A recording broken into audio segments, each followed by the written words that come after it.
Este y otros contenidos, búscanos en Spotify como La Hora de la Decisión.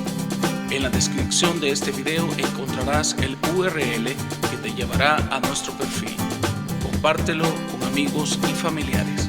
Publicamos reflexiones todas las semanas. ¿Te has preguntado por qué los cristianos sufren? Que Dios te bendiga, te saluda el pastor Caleb Pineda para La Hora de la Decisión. Estamos en nuestra saga de podcast acerca de el Apocalipsis. Y en la secuencia que llevamos estaremos estudiando este día el capítulo 7. Como veíamos en el podcast anterior, en el capítulo 6, Cristo, o sea el Cordero, toma de la mano derecha del Padre el rollo del libro donde está contenida toda la revelación y todo el plan de Dios para los tiempos o la eternidad. Este libro está sellado con 7 sellos y no selló a nadie digno de abrirlo hasta que llegó el Cordero, y él es digno de abrir y desatar los 7 sellos. El Cordero en el capítulo 6 procede a abrir uno a uno los sellos y llegamos desde el primer sello hasta el sello número 6. Pero entre el sexto y el séptimo sello hay una pausa. Esa pausa es la que está descrita en el capítulo 7 de Apocalipsis. Y es necesario comprender esta pausa porque este capítulo es crucial para entender todo lo demás de la revelación del Apocalipsis. Así es que, sin más que decir, toma tu Biblia y escudriñemos verso a verso el Apocalipsis. Capítulo 7. Después de esto vi a 4 ángeles en pie sobre los 4 ángulos de la tierra, que detenían los 4 vientos de la tierra para que no soplase viento alguno sobre la tierra, ni sobre el mar, ni sobre ningún árbol. Vi también a otro ángel que subía de donde sale el sol, y tenía el sello del Dios vivo, y clamó a gran voz a los 4 ángeles a quienes se les había dado el poder de hacer daño a la tierra y al mar, diciendo: no hagáis daño a la tierra, ni al mar, ni a los árboles, hasta que hayamos sellado en sus frentes a los siervos de nuestro Dios. Primeramente aparece un grupo de ángeles, son 4 ángeles que están en los 4 extremos de la tierra. Esto podría entenderse como los 4 puntos cardinales: norte, sur, este y oeste. Esto nos da a entender que ellos abarcan todo el globo terráqueo, es decir, es una visión global. Es decir, que los juicios no están sectorizados a una sola nación, sino que vendrán sobre todo el mundo. Estos 4 ángeles están listos para ejecutar los juicios de Dios, que son descritos más adelante en el toque de las 7 trompetas. Pero antes de llegar a esas 7 trompetas y los ángeles ya dispuestos a estos juicios, aparece otro ángel que surge de donde sale el sol. Quizás es un simbolismo acerca de un destello de luz o un pequeño amanecer en la gran tribulación, porque en la gran tribulación habrá todavía una oportunidad de salvación. Podría decirse el último rayo de luz para la humanidad antes de que se consumen todos los juicios de Dios, porque hasta este momento solamente se han consumado 6 del compendio de todos los juicios que están descritos en Apocalipsis. Los primeros 6 sellos. Dios, en su infinita misericordia, hace esta pausa para dar el último rayo de luz y salvación a la humanidad. Entonces este ángel les dice: deténganse, todavía no ejecuten estos juicios hasta que hayamos sellado en sus frentes a los siervos de nuestro Dios. Este sello, como veremos más adelante, es una señal o distintivo divino para proteger a estos siervos de los juicios venideros de la gran tribulación, así como también de los ataques y persecución del anticristo y su gobierno. Estos hombres serán preservados por un periodo de tiempo hasta que cumplan la comisión de su ministerio, que es predicar la salvación en la tribulación. Ahora, ¿cuántas personas serán selladas para predicar la salvación y de dónde vendrán esas personas? ¿Y quiénes son? Esta respuesta la encontramos en el versículo 4. Y oí el número de los sellados: 144,000 sellados de todas las tribus de los hijos de Israel. Acá el pasaje es muy específico. Dice que son 144,000 sellados israelitas. Muchas sectas se han identificado a sí mismos como estos 144,000 sellados. Una de las más conocidas son los testigos de Jehová, que dicen que ellos son los 144,000 sellados. Sin embargo, actualmente ellos tienen más de 8 millones de personas testigos de Jehová en el mundo. Eso querría decir que menos del 1% de los testigos de Jehová se levantarán de la tumba. esto es ridículo. Entonces, ¿para qué van al salón del reino si nadie se va a levantar, sino solamente un 1%, que eso es lo que representaría 144,000 sellados de entre 8 millones de personas? Lo que pasa acá es que estas doctrinas son claramente erróneas, porque la Biblia no dice en ningún lugar que alguna secta, como los Testigos de Jehová, conformen este grupo de personas. Hay algunos teólogos cristianos que también se han confundido en esto y dicen que estos 144,000 representa a la iglesia, pero esto es falso, porque a partir del versículo 5 se nos empieza a describir una a una las tribus de Israel que conformarán este grupo. Y recordemos que ya la iglesia fue arrebatada desde el capítulo 4 de Apocalipsis, cuando el Señor le dice a Juan con voz de trompeta: sube acá. Y en el instante dice Juan que está en el cielo. Es lo mismo dicho por el apóstol Pablo en Primera de Tesalonicenses 4:16, que dice: porque el Señor mismo, con voz de mando, con voz de arcángel y con trompeta de Dios, descenderá del cielo.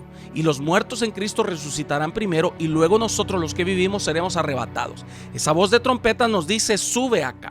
Entonces la iglesia ya está con Cristo en gloria. Es decir, que este grupo de 144,000 sellados ni será de ninguna secta de las que hoy en día se dicen que son ellos, ni será la iglesia, porque la iglesia para ese entonces ya estará con Cristo en gloria, sino que es claramente lo que el texto dice literalmente. Francamente, no le veo pérdida al versículo, es muy claro. 144,000 sellados de todas las tribus de los hijos de Israel, punto. Son israelitas. ¿Los israelitas pasarán por la gran tribulación? Por supuesto que sí, porque recordemos que los israelitas no son la novia del Cordero, no son iglesia. Ellos no están incluidos en el arrebatamiento de la iglesia, simple y sencillamente porque ellos no han creído en Jesucristo como Señor y Salvador. Ellos, los judíos, hasta el día de ahora lo consideran como un profeta, otros lo consideran como un embustero. De hecho, ellos no creen en él como Mesías y siguen esperando al Mesías. Es por esto que ellos van a creer en el anticristo como el Mesías, porque ellos siguen esperando al Mesías y tienen la visión de un hombre político, de un hombre de guerra. Entonces por eso serán fácilmente engañados por el anticristo. Y de hecho la gran tribulación está diseñada para el pueblo de Israel, porque es el cumplimiento de las 70 semanas profetizadas por el profeta Daniel. Ahora el juicio ya no es solo para Israel, sino para todo el mundo, porque por la dispensación de la gracia ya el evangelio ha llegado a todo el mundo. Así es que ahora Dios juzgará tanto a su pueblo Israel como a todo el mundo. Por eso la palabra de Dios dice que el juicio comienza por casa. Pero Dios no se olvida de su pueblo Israel y levanta 12,000 hombres de cada tribu de Israel para predicarle a los israelitas y al mundo el evangelio de salvación. Ellos predicarán en contra del anticristo, que el anticristo no es el Mesías, que es un falso Mesías, que es el inicuo y el hombre de pecado del cual habló la palabra. Ellos van a hablar acerca de las profecías que estamos viendo hoy en día en Apocalipsis y van a decirle a la gente de aquellos entonces: hermanos israelitas y personas de todo el mundo, entiendan que esto solo es el cumplimiento del libro de Apocalipsis. Ellos van a predicar esta palabra en aquellos entonces y miles creerán en su mensaje. Ahora, ¿qué tribus conforman estos 144,000 sellados? Versículo 5. De la tribu de Judá, 12,000 sellados. De la tribu de Rubén, 12,000 sellados. De la tribu de Gad, 12,000 sellados. De la tribu de Aser, 12,000 sellados. De la tribu de Neftalí, 12,000 sellados. De la tribu de Manasés, 12,000 sellados. De la tribu de Simeón, 12,000 sellados. De la tribu de Leví, 12,000 sellados. De la tribu de Isaacar, 12,000 sellados. De la tribu de Zabulón, 12,000 sellados. De la tribu de José, 12,000 sellados. Y de la tribu de Benjamín, 12,000 sellados. Alguna persona podrá decir: pero ¿por qué la Biblia se extiende tanto? Basta con que diga nada más de las 12 tribus de Israel y ahí se sobreentiende. No. Hay que entender el contexto del por qué la Biblia describe cada una de las tribus. Primeramente, debemos de entender que en el pueblo de Israel era sumamente importante llevar un registro de cada tribu. Y Dios lo permitió así para que hubiera señal y algo que constatara el cumplimiento de las profecías acerca del Mesías, que vendría del linaje de Judá, que nacería en Belén de Judá, etc. Mateo capítulo 1, versículo 1 al 17 nos da esta genealogía de Cristo partiendo desde Abraham hasta llegar a José, marido de María, de la cual nació Jesús, llamado el Cristo, dice la palabra del Señor. Acá vemos de que se describen todas sus genealogías. Por eso era tan importante para los judíos y Dios permitió que ellos guardaran registro de cada una de las tribus. Y si vemos en el Antiguo Testamento, vamos a ver que esta clase de registros lo encontramos muy recurrentemente. Acerca de las tribus, de quién engendró a quién, de quién fulano engendró a fulanito y fulanito engendró a menganito y menganito engendró a perlanganito, etc. Por ese registro. No obstante, los registros del pueblo de Israel se perdieron con la destrucción de Jerusalén en el año 70 después de Cristo, cuando el emperador Tito entra y destruye Jerusalén y se cumple la profecía de Cristo que no quedaría piedra sobre piedra. Ahí se destruye también todos los registros escritos del pueblo de Israel. Así que en la actualidad ningún israelita sabe a ciencia cierta de qué tribu desciende o de qué linaje viene, pero Dios sí lo sabe. Y en la gran tribulación, Dios levantará a estos 144,000 provenientes de estas 12 tribus de Israel mencionadas en Apocalipsis. Pues en el libro de Dios sí existe ese registro de los israelitas, pues Dios sabe a qué tribu pertenece cada israelita. Esta lista de tribus es también importante porque nos revela detalles relevantes en la profecía. Uno de ellos es que la tribu de Dan, que es una de las 12 tribus de Israel, es dejada excluida y es sustituida por otra. Ahora, habría que preguntarnos por qué Dan no está dentro o no se le permite participar dentro de este ministerio de la predicación en medio de la gran tribulación. Algunos han sugerido que es porque de esta tribu de Dan saldrá el anticristo. Pues como sabemos, el anticristo será un judío o será un judío bastardo, porque tal vez será mitad judío y mitad de otra nacionalidad, y es por esto que muchos relacionan la idea de que de Dan provendrá el anticristo y que por esto no se le incluye dentro de este grupo de los 144,000 sellados. Y de hecho se apoyan en un pasaje bíblico que lo encontramos en Génesis 49:17, que dice: será Dan serpiente junto al camino, víbora junto a la senda, que muerde los talones del caballo y hace caer hacia atrás al jinete. Tu salvación esperaré, oh Jehová. Si bien es cierto, este postulado parece interesante y tener cierto grado de apoyo, no podemos negarlo ni afirmarlo, porque la Biblia no nos lo dice expresamente. En tal sentido, si yo afirmara que esto es así, estaría especulando y no podemos permitirnos eso en profecía. Sin embargo, hay otra explicación mucho más congruente y apegada a la palabra, que sugiere que la tribu de Dan no será incluida dentro de este grupo de los 144,000 sellados debido a la idolatría que la tribu de Dan tuvo y que está descrita en Deuteronomios del capítulo 27 al capítulo 28. Entonces ellos no participarán dentro de este ministerio de predicación, pero sin embargo la palabra de Dios dice en Ezequiel 48:1 y 2 que al final ellos están incluidos dentro del reino de Dios y serán restaurados. Hay otros aspectos importantes a destacar de los 144,000 sellados. Lo primero es que son 12 tribus y cada tribu tendrá 12,000 personas que saldrán de estas tribus y llevarán el mensaje. Vemos muy recurrente el número 12, y es que el número 12 nos habla de gobierno humano en la simbología bíblica. Por eso nosotros vemos que también fueron 12 patriarcas y luego nuestro Señor Jesús llamó a 12 discípulos. Y acá vemos que de las 12 tribus llama a 12,000 personas por cada tribu, haciendo un total de 144,000 personas. Es decir, que este número 12 recurrente nos está hablando de la representación de un gobierno humano y de la comisión divina de Dios. Así como Jesucristo comisionó a 12 discípulos, así también en la gran tribulación se comisionarán a 12,000 de cada tribu, de las 12 tribus de Israel. Otros aspectos por lo cual estos versículos son muy importantes, aunque parezcan repetitivos, es que la primera tribu en mencionarse es la tribu de Judá, que como nosotros bien sabemos es la tribu de donde desciende David y posteriormente el Rey de Reyes, Jesucristo. Es por eso que Judá encabeza este movimiento de la predicación en la gran tribulación. También podemos ver de que se incluye a la tribu de Leví. Y si nosotros recordamos en el Antiguo Testamento, la tribu de Leví estaba aparte de las otras tribus, y esto es porque esta tribu estaba consagrada para solamente servir en el sacerdocio a Jehová. Todos los de la tribu de Leví automáticamente cuando nacían eran parte de los sacerdotes de Jehová, y el sumo sacerdote una vez por año entraba en el lugar santísimo y ofrecía un cordero sin defecto delante de Dios para cubrir los pecados del pueblo. Sin embargo, vemos acá que esta tribu de Leví ya no tiene una participación sacerdotal, sino que se les toma como igual a sus demás hermanos.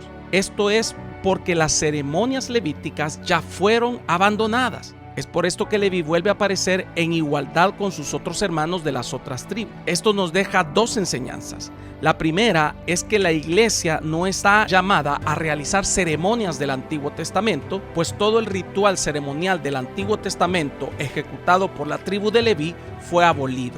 Es por esto que la iglesia no debería de celebrar Pascua, ni la fiesta de los tabernáculos, ni ninguna otra fiesta judía, porque realmente esto ya fue abolido.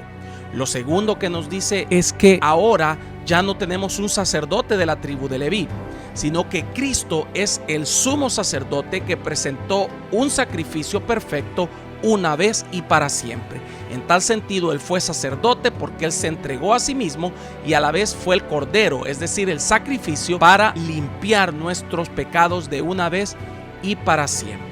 Por eso es que la tribu de Leví ya no ejerce ni sacerdocio y las funciones ceremoniales fueron abolidas. Versículo 9. Después de esto miré y aquí una gran multitud, la cual nadie podía contar, de todas naciones y tribus y pueblos y lenguas, que estaban delante del trono y en la presencia del Cordero, vestidos de ropas blancas y con palmas en las manos.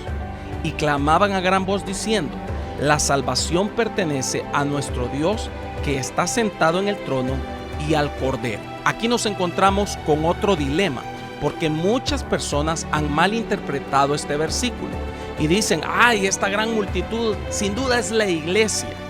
El problema es que, como nosotros ya vimos, la iglesia para este entonces ya fue arrebatada en el capítulo 4. De aquí surgen las posturas mesotribulacionistas, que son aquellos que creen que el arrebatamiento se dará a mitad de la gran tribulación.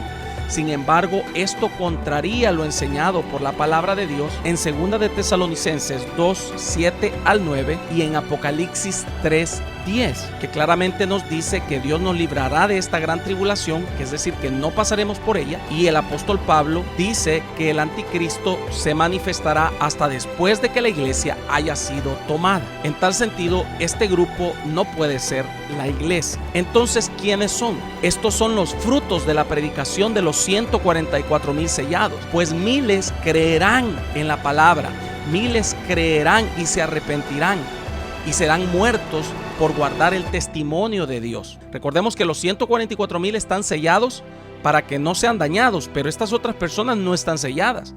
Estos han creído en la predicación de esos 144,000 sellados. Entonces, este fruto de almas, de personas que se arrepientan en la gran tribulación, ahora las vemos ya acá en el versículo 9, apareciendo en el cielo. En lo que yo sí concuerdo es que, como es una multitud tan grande que nadie podía contar, quizás Juan está viendo la multitud de redimidos, incluyendo a la iglesia, como también a aquellos que se arrepintieron en el tiempo de la gran tribulación. Pero sin duda el versículo 9 nos está hablando del resultado de esa predicación de esos 144,000 sellados. Y veamos a estas personas. Dicen que estaban vestidas de ropas blancas, que como ya vimos en el podcast 1 y 2, las ropas blancas representan las acciones justas de los santos, han sido justificados en la sangre de Cristo. Y vemos que dice que tienen palmas en las manos. Esto nos recuerda a la entrada triunfal de Cristo en Jerusalén, cuando las personas dice que tendían sus mantos a sus pies y aplaudían, gritaban y alzaban palmas. Esto es porque en la cultura judía las palmas representaban victoria, ascensión, regeneración e inmortalidad. Como ellos no habían entendido que Jesús los iba a liberar del pecado y pensaban que Jesús los iba a liberar del dominio del Imperio Romano, batieron palmas pensando de que Él iba a Jerusalén a establecer su reino y un grupo de táctica militar para pelear contra el Imperio Romano. Por eso es que días después están gritando crucifíquenle, porque vieron sus aspiraciones frustradas, mas no entendían que el Señor venía a liberarlos de algo mucho más importante. Él nos liberó del pecado y de la muerte. Entonces acá vemos que ellos también están batiendo palmas, haciendo alusión a la victoria y que Cristo les ha librado de esa gran tribulación. Y en el versículo 10 dice que clamaban: la salvación pertenece a nuestro Dios. ¿Por qué el cántico de esta gran multitud habla acerca de salvación? A diferencia de otros cánticos que aparecen en Apocalipsis, como el que mirábamos en Apocalipsis 4:8, que es el cántico de los serafines que le cantan a Dios santo, santo, santo, y el cántico de los 24 ancianos y de la iglesia que aparece en Apocalipsis capítulo 5 versículo 12, que dice que el cordero que fue inmolado es digno de tomar el poder, la riqueza y la sabiduría por los siglos de los siglos. Ahora vemos que este cántico es diferente a estos otros dos, porque este cántico, estas personas están agradecidas con Dios por la salvación. Obviamente, ¿cómo no van a estar agradecidas? Ellos vieron la destrucción de los primeros 6 sellos y ahora ellos lograron entrar dentro del plan de salvación de Dios, en ese último rayito de esperanza que Dios mandará en la gran tribulación por medio de la predicación de los 144,000 sellados, y por medio de eso ellos alcanzaron salvación por un pelito, por un cachito. Por eso dice: la salvación pertenece a nuestro Dios. Ellos dan gloria a Dios por la salvación. Eso es como cuando pasaste de grado por un pelito, que lo pasaste raspadito, con 6 o con 7, y dijiste tú, apenas y pasé.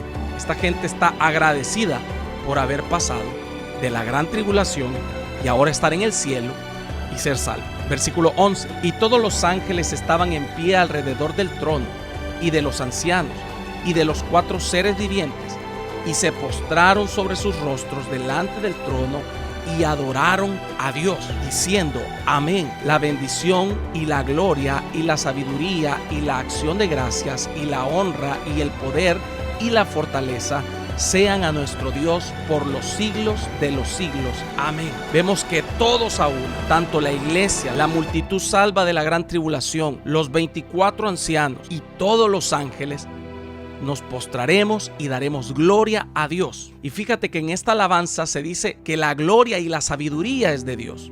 Pues claro, solo la mente perfecta de Dios pudo haber planificado tan precioso plan de salvación, aún en tiempos donde la salvación parecerá algo imposible. Versículo 13: entonces uno de los ancianos habló diciéndome: estos que están vestidos de ropas blancas, ¿quiénes son y de dónde han venido? Yo le dije: Señor, tú lo sabes.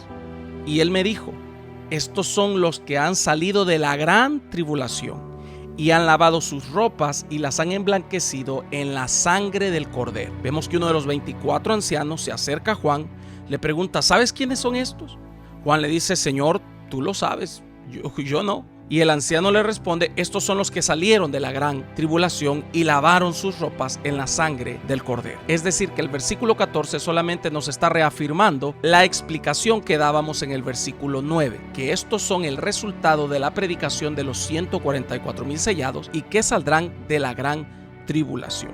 Versículo 15: por esto están delante del trono de Dios y le sirven día y noche en su templo. Y el que está sentado sobre el trono extenderá su tabernáculo sobre ellos. Ya no tendrán hambre ni sed, y el sol no caerá más sobre ellos, ni calor alguno, porque el Cordero que está en medio del trono los pastoreará y los guiará a fuentes de agua de vida, y Dios enjugará toda lágrima de los ojos de ellos. Vemos acá las promesas de Dios para este grupo de personas, y estas promesas son sumamente similares a las promesas que Cristo le ha hecho a la iglesia, que están detalladas en Apocalipsis 21, 3 al 4 y Apocalipsis 3, 12, entre otras. Pero ¿cómo es posible que una persona que creyó en la gran tribulación, que quizás nunca se congregó, quizás nunca hizo un ayuno, a lo mejor nunca fue a una vigilia, quizás nunca fue a un evangelismo, nunca madrugó un domingo para ir temprano al culto, que quizás creyó y días después fue muerto, ¿cómo es posible que esta gente recibirá las mismas promesas que aquellos que tienen 30 o 40 o 50 años en el Evangelio, que aquellos que ayunaron, oraron? Y alguien podrá decir, pero esta gente no hizo ni la mitad de lo que yo hice, pero tiene los mismos galardones que yo tengo. Mi amado hermano, así será. Y todos aquellos que tenemos la mente de Cristo, no podemos pensar tan egoístamente como decir, yo merezco esto porque yo hice más, y este no me lo merece porque este hizo menos. Recordemos que la salvación es por gracia, no por obras, para que nadie se gloríe. Estas personas entrarán en lo último, en el último rayo de esperanza, pero se les dan las mismas promesas que a la iglesia, que sufrió persecución, que sufrió angustia, que sufrió hambres por causa del Evangelio, etc. Y el Señor Jesucristo en Mateo capítulo 20, cuando Él todavía estaba con sus discípulos acá en la tierra, nos dio y les dio a los discípulos una visión celestial de cómo sería esto. Mateo 21, porque el reino de los cielos es semejante a un hombre, padre de familia, que salió por la mañana a contratar obreros para su viña. Cuando yo vine acá a los Estados Unidos, me llamó la atención que afuera de las ferreterías, que las más grandes es Home Depot y Lowe's, está siempre un grupo de personas sin trabajo. Y yo no sabía por qué estaban ahí. Estos son personas que saben albañilería, plomería, etcétera, pero no tienen un trabajo fijo. Entonces ellos llegan a esperar ahí y de repente alguien, un padre de familia, quiere remodelar su baño y no tiene quien se lo haga. Él llega al parqueo de la ferretería y dice, necesito 3 para remodelar un baño. Entonces la gente corre y se sube al carro y él se los lleva a trabajar. Eso es exactamente lo que el Señor está diciendo en la parábola que sucedió con el padre de familia. El padre de familia salió a buscar personas para trabajar en su viña, y habiendo convenido con los obreros en un denario al día, los envió a su viña. Es decir, toma un grupo de obreros. Saliendo cerca de la hora tercera del día, vio a otros que estaban en la plaza desocupados, y les dijo, id también vosotros a mi viña, y os daré lo que sea justo. Y ellos fueron. Salió otra vez cerca de la hora sexta y novena, e hizo lo mismo. Y saliendo cerca de la hora 11, halló a otros que estaban desocupados y les dijo, ¿por qué estáis aquí todo el día desocupados? Le dijeron, porque nadie nos ha contratado. Él les dijo, id también vosotros a la viña y recibiréis lo que sea justo. Cuando llegó la noche, el señor de la viña dijo a su mayordomo, llama a los obreros y págales el jornal, comenzando desde los postreros hasta los primeros. Y al venir los que habían ido cerca de la hora 11, recibieron cada uno un denario. Al venir también los primeros, pensaron que habían de recibir más, pero también ellos recibieron cada uno un denario. Y al recibirlo murmuraban contra el padre de familia, diciendo, estos postreros han trabajado una sola hora, y los has hecho iguales a nosotros, que hemos soportado la carga y el calor del día. Él respondiendo dijo a uno de ellos, amigo, no te hago agravio, ¿no conveniste conmigo en un denario? Toma lo que es tuyo y vete. Pero quiero dar a este postrero como a ti. ¿No me es lícito hacer lo que yo quiero con lo mío? ¿O tienes tú envidia porque yo soy bueno? Así, los primeros serán postreros y los postreros primeros, porque muchos son los llamados y pocos los escogidos. ¡Wow!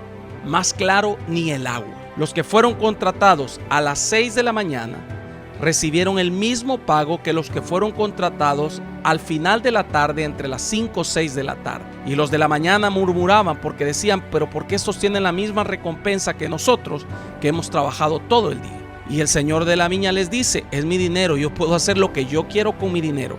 ¿O te da envidia de que yo sea bueno? Y es lo que nosotros vemos acá. Los postreros serán primero, porque los primeros fueron la iglesia primitiva, aquellos que soportaron la persecución, el martirio, etcétera, en los primeros siglos de la era cristiana. Los que fue a llamar a mediodía nos hablan de las edades posteriores a la iglesia reformada, la iglesia moderna y la iglesia actual. Y el último grupo que va a llamar al final de la tarde, cuando ya el sol se está metiendo, que ya solo van a trabajar una hora, es este grupo de Apocalipsis 7:9, que alcanzan la salvación al final, en el último rayito de esperanza. Pero sin embargo, ellos serán herederos de las mismas promesas. Alguien podrá decir entonces, ¿de qué me sirve esforzarme si me puedo quedar a la gran tribulación y puedo ser salvo. Esto no es cierto, porque recordemos que en la gran tribulación se dan guerras, pestes y catástrofes naturales y astronómicas mundiales que tendrán como resultado la muerte de muchos. Y esto sucederá antes de la predicación de estos 144,000.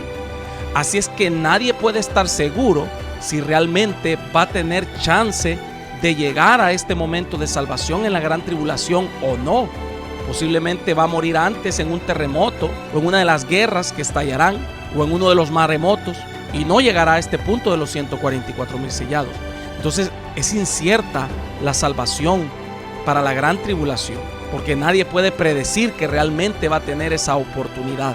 Por eso es mejor prepararnos hoy, porque hoy es el tiempo aceptable, el día de salvación, y no esperar a pasar por esos juicios a ver si logra o no logra ser salvo. Si tú todavía no has recibido a Jesucristo en tu corazón, hoy puedes hacerlo.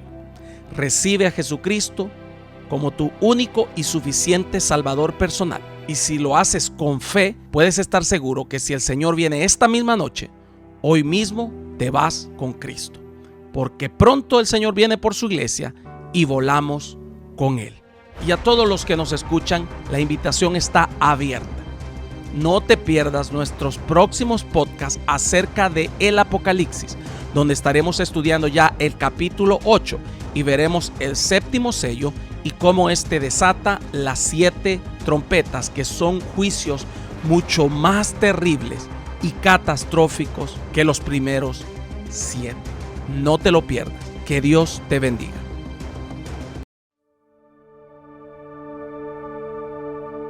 Esta es la hora de la decisión, la más importante de tu vida, tu decisión por Jesús. Entrégale tu corazón orando de esta manera. Señor Jesús, reconozco que soy pecador y mi pecado me aleja de ti. Me arrepiento, perdóname Señor. Hoy te recibo como mi único y suficiente Salvador personal. Creo que eres Dios, que moriste y resucitaste al tercer día. Escribe mi nombre en el libro de la vida. Amén. Ahora eres parte de la familia de Dios. Te invitamos a que te congregues en una iglesia cristiana para que sigas creciendo en el conocimiento de Dios. Y te esperamos en nuestra próxima edición de La Hora de la Decisión.